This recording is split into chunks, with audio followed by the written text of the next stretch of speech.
projects that are already in the works. Yeah, he does. Okay, this is the way the system works. This is Chuck Schumer's decision is to hand, as I said on a couple interviews yesterday, the keys to the kingdom to the president. All right, he has put himself in that situation, and it's completely unnecessary. The president takes no pleasure in this. The president did not want a shutdown. I'm telling you this from my own testimony. I was in the Oval Office. He pleaded with Chuck Schumer and Hakeem Jeffries to do the right thing. Keep the government open. We'll talk about all these other issues later because that's how the process works. But failing that, because they have decided to vote to shut the government down, they have now effectively turned off the legislative branch, the Article 2 branch of, or the Article 1, sorry, the Article 1 branch of our government, and they've turned it over to the executive, okay? So in that situation, when Congress turns off the funding and the funding runs out, it is up to the Commander-in-Chief, the President of the United States, to determine how those resources will be spent. He has that responsibility given to him by the Democrats in the Senate. They can't complain about it, and he doesn't want to do it. But in this scenario, what they have to do is make very difficult decisions. Most of the responsibility falls to Russ Vought. He's the director of the Office of Management and Budget, as you know. Whomever is seated in the chair at OMB during a shutdown has to do the same thing.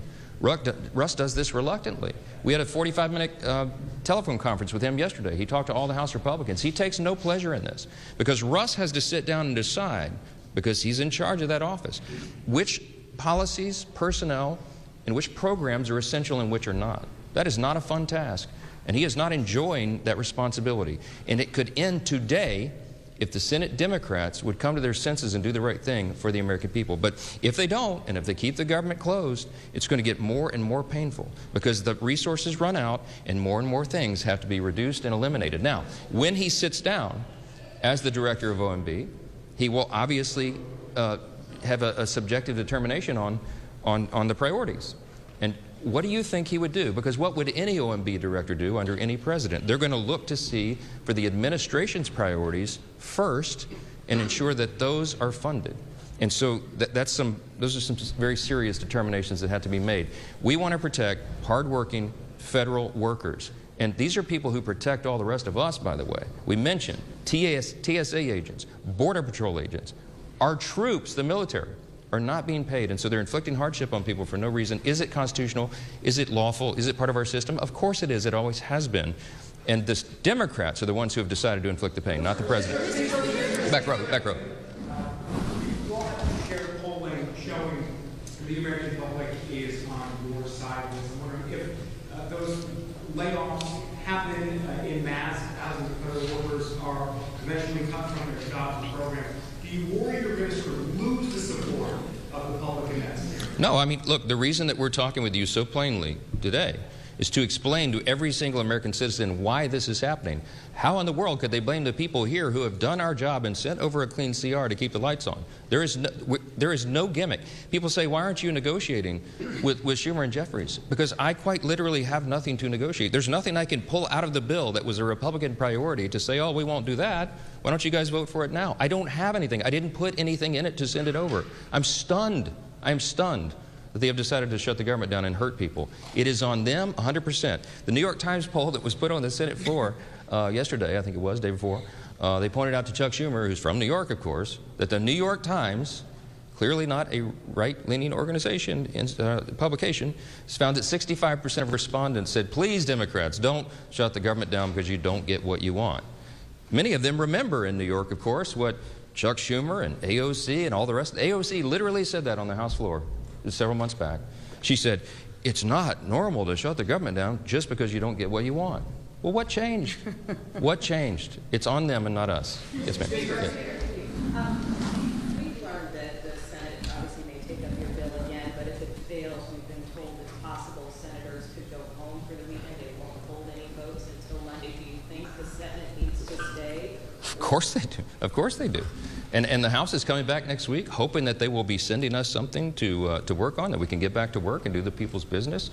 They're anxious to come back, but the Senate Democrats, 44 of them, all the pressure should be on the 44 Democrats who are dug in to try to pander to the far left corner of their base. That's what this is. How important is it to appeal to the radical left of your base and hurt Americans. Because if they drag this on through the weekend, more and more people will be hurt.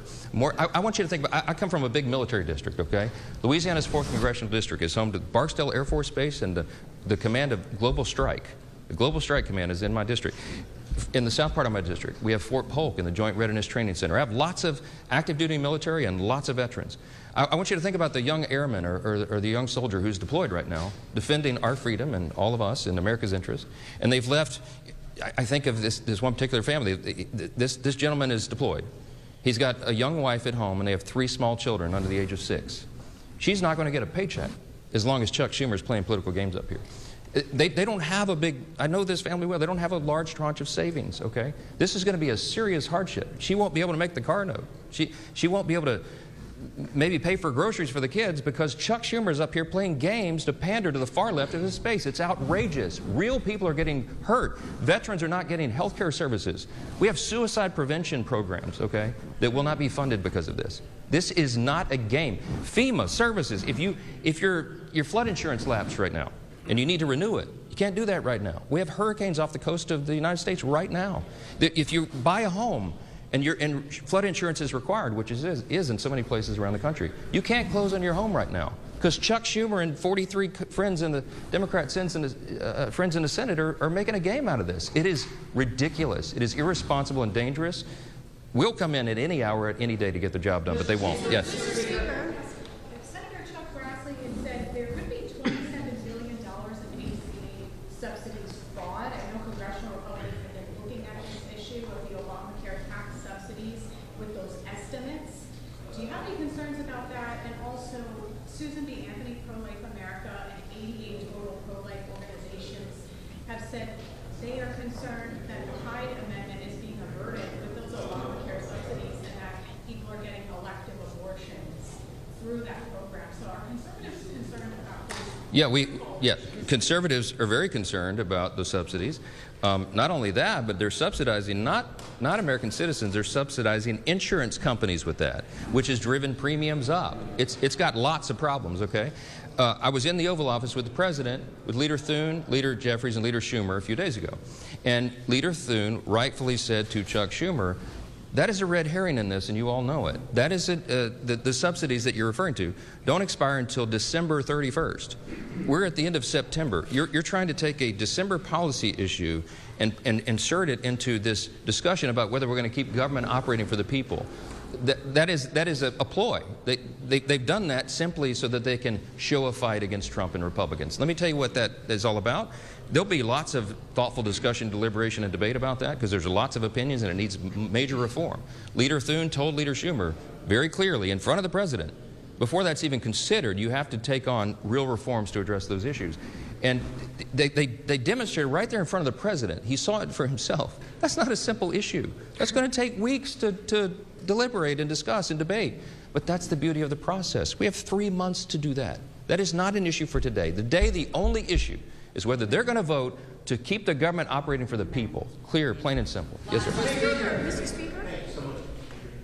Democrats want to not only have health insurance for illegals, but some of your Democratic colleagues over in the Senate are also talking about DEI programs that Democrats want to bring back. Can you elaborate on that? Yes, there's all sorts of, remember we sent over a 24-page clean CR. They sent over this thing that you'll have to see on my website to believe it yourself, but it's all chock full of all sorts of crazy things that they want to restore, and DEI has always been one of their big priorities.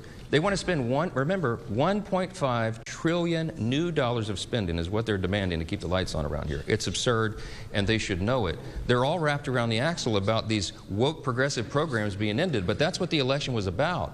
That woke progressive stuff is what the American people rejected. Some of our Democrat colleagues here are doubling, tripling down on it. Good luck with that. Good luck with that for the midterm election. Today, the White House with Mr. Vogt. The President posted on Truth Social this morning that the meeting is to determine which of the Democrat agencies they recommend to be cut. This is in addition to the money for New York, for the transit funding being cut, and in addition to blue states seeing their energy funding cut.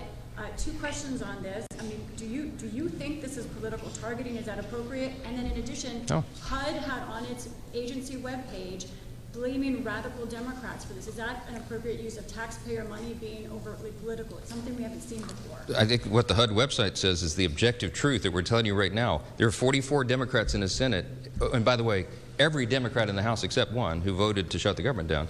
They are the ones that made that decision. The White House and the executive branch take no pleasure in this.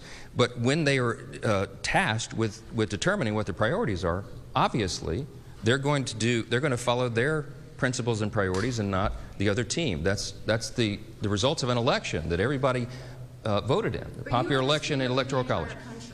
I am. And that's why I'm pleading with the entire country to call your senators, your Democrat senators, the 44 people who want to shut the government down. You should call them right now and tell them to get here and get to work and open the country up for the people.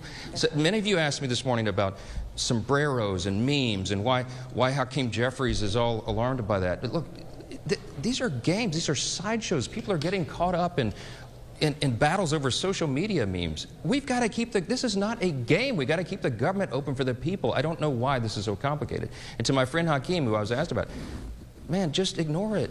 I mean, Gavin Newsom was trolling me last night. He painted me like a minion. He painted me yellow with big glasses and overalls. And I thought it was hilarious. You don't respond to it. For all my friends, R's and D's, don't respond to it. Get to work, do the people's business, and let's get on with it. Thank y'all so much. And that wraps up the House GOP